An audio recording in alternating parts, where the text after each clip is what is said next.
Gusto pumasok sa bahay niya, ayan oh. Oh, naghaharutan sa taas.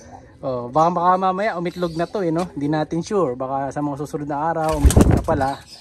Tingnan natin kung may makikita tayong itlog para malaman na natin kung talagang lalaki ba o babae itong si Dagit. Siya si Idol madla, nakakahanga, may mga hawak, gandang linyada. Ika'y inspirasyon kung bakit hanggang ngayon ako'y palaging kumakarera.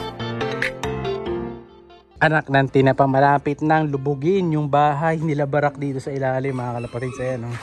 Kita nyo, inaabutan na ng tubig. Yung ilalim ng kulungan nila, may tubig na. Ayan, kaya yung mga manok natin, pag umakit sila, mababasa muna sila bago umitlog sila dyan sa ating itlogan.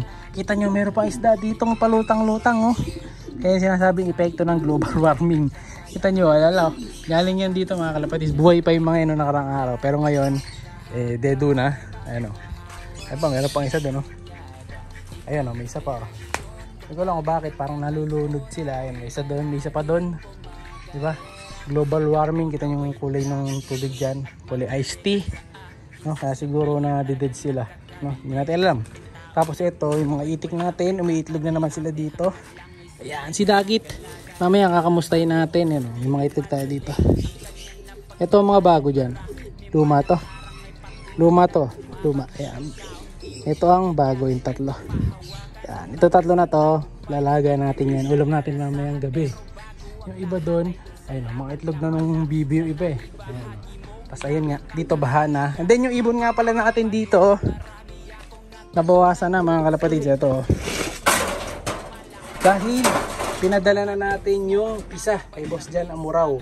Ayan. Tapos yung isa, papadala na rin natin. Ito yun. Yan. Ito na ibon ni Boss Bernard Silva ng Caloocan City. Papadala natin yan. Yung kanyang details. Siyempre, brand new training box yan. Ayan, nilagyan ko na lang ng karton sa loob para if ever mag-poops yung ibon, doon na re-rekta sa dyaryo para di madumihan yung bagong-bago niyang T-box. Ayan, napakaganda. 120 lang. Free shipping. May kasama pang T-box. Ayun yung certificate niya. Nasa ilalim. Nilagyan natin ng plastic cover. Ayan, para hindi babasa kasi baka umulan eh. Kasi medyo hindi pa maganda panahon ngayon Lunes. Ayun o, medyo makulimlim. Pero yung ibon, okay naman. Papadala na natin. Boss Bernard Silva, thank you. Papunta na to. Yung kay Boss Jan Amuraw, pinadala na natin kanina. Papunta na ng Tarlac yun. Thank you, thank you. Boss Bernard Silva, ito na si Boss Idol. Kilala pala tayo ng rider. Idol, paano mo Idol? Juniel Tige. Juniel Tige. Pag gusto nyo magpa-deliver sa kanya, ito sa lala mo pala siya. Oh. Nakakilala tayo ni Idol. Ito yung ibon niya, padadala natin. So, dalawa yan. Ayun yung isa. Ayan, may giver na isa si Idol. Nadali niya sa ending. Ito Idol yung ibon. Ayun, sakto Idol. Ano? Sa Caloocan yan Idol, no?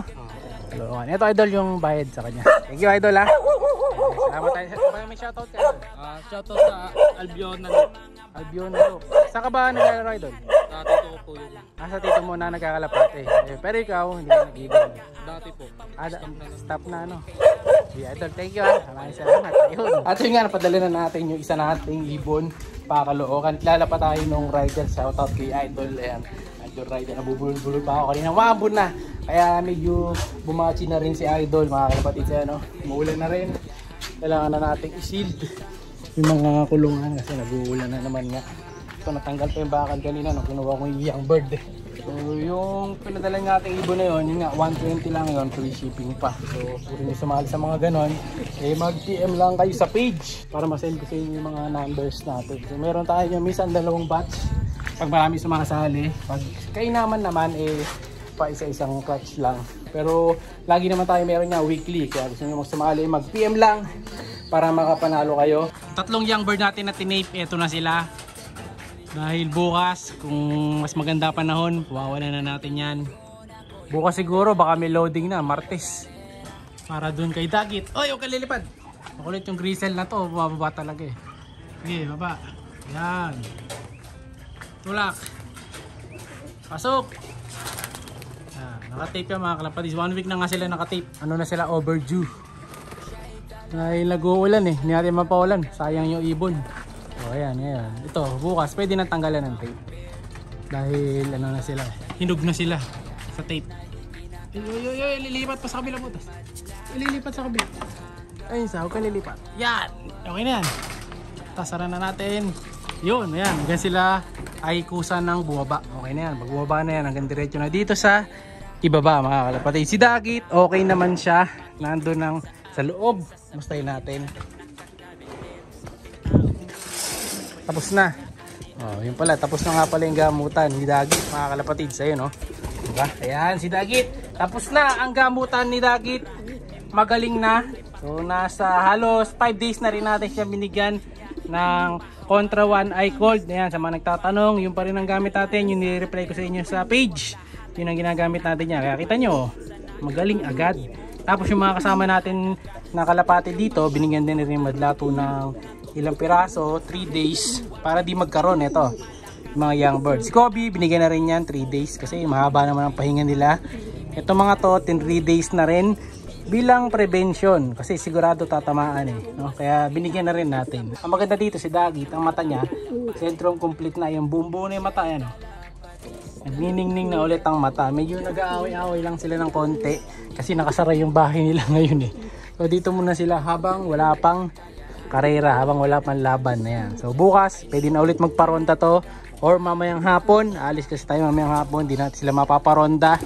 Papabayaan muna natin dito ng isang araw lang, pero okay lang naman yan. Malaga si Dagit malakas-lakas na. Ayan mga kalapatid, so ready na ulit.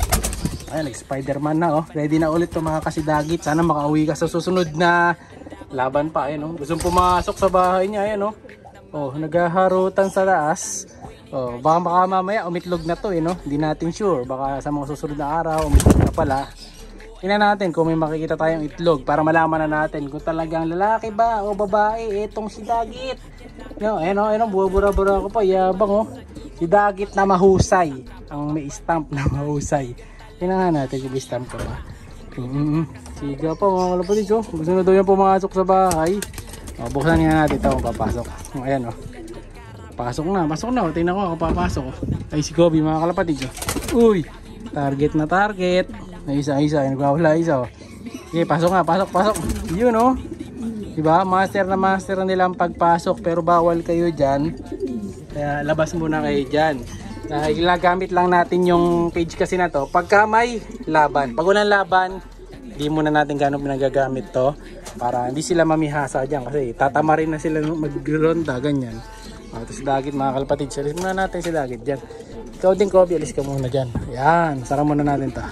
Yun napakaganda na ito. Ito yung pinuntar ng mga kalapati natin. Kaya very thankful tayo at nakabili tayo nito. Mura lang naman to, nasa lang 1.5 lang isa. So pumatak ko ng 3K. Tapos may kasama pa tayong pangbakbak ng sticker dyan. Pero may isa tayong ganito na sponsor sa atin. Nakalimutan ko rin na pangalan ng sponsor. Si Boss Rodel yata yun. Nakapalit Pampanga. Ayan, thank you sa Boss Rodel sa pag-sponsor ng isa. Pero yung dalawa ay binili natin. Kumbaga 4+1 package. So ayan galingan mo Dagit. Abangan namin ang next mong lipad. Bye! Siya'y kalapatistang napakagaling na kinakilala.